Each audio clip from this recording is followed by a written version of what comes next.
ఇక రేవంత్ రెడ్డి హయాంలోనే కోడంగల్ అభివృద్ధి చెందిందని కాంగ్రెస్ నేతలు స్పష్టం చేశారు. నరేందర్ రెడ్డి అనే వ్యక్తి ఇష్టానుసారంగా మాట్లాడుతున్నారని, ఇది సరికాదని అన్నారు. నారాయణపేట జిల్లా మద్దూరు మండల కాంగ్రెస్ పార్టీ నాయకులు మీడియాతో మాట్లాడుతూ రేవంత్ రెడ్డిని విమర్శిస్తే సహించబోమన్నారు. ఈ కార్యక్రమంలో జెడ్పీటీసీ రఘుపతి రెడ్డి, ఎంపీపీ విజయలక్ష్మి, సంజీవ్, నరసింహ, వెంకటరెడ్డి, శివరాజ్, మల్లు, రమేష్ రెడ్డి, బాలరాజు తదితరులు పాల్గొన్నారు.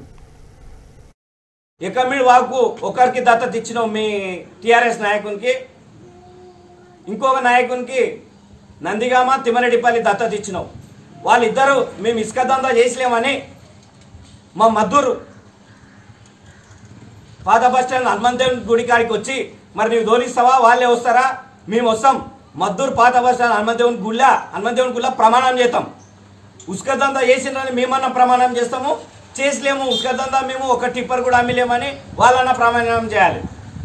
మీరే ఒప్పుకున్నారు. ఎమ్మెల్యే గారు ఎస్పీ గారికి స్పీకర్ ఫోన్ చేసి స్పీకర్ అని పెట్టి వైరల్ చేసుకున్నారు.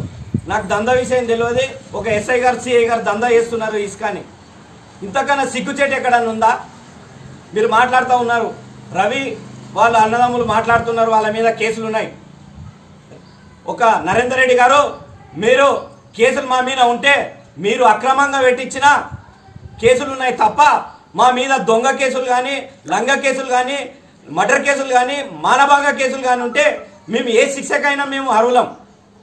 మమ్మల్ని మాటి మాటికి దొంగలు అంటున్నావు కాబట్టి నీ మీద కూడా 10 కోట్లకు పరువు నష్ట దావా వేస్తాను నేను, ఖచ్చితంగా వేస్తా.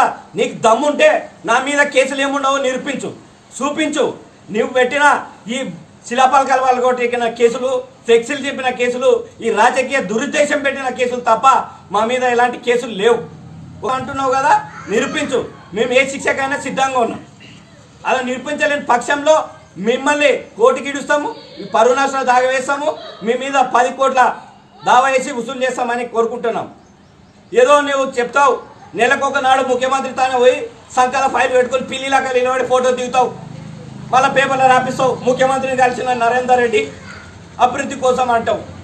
మళ్ళీ ఒక నెలగా అందరు కేటీఆర్తో పోతావు, మళ్ళీ ఫోటో దిగుతావు, మళ్ళీ అభివృద్ధి కోసం. నీ అభివృద్ధి ఎక్కడుంది? 2019 జనవరికి వెళ్ళి నీవు ఎంత అభివృద్ధి చేసినావు, ఏమేమి తెచ్చినావు నిధులు, గొప్పగా మాట్లాడుతున్నావు. కోస్గికి వెళ్ళి 10 నిమిషాల మద్దూరుకు వస్తున్నావు అంటే అది రేవంత్ రెడ్డి గారి పుణ్యమే.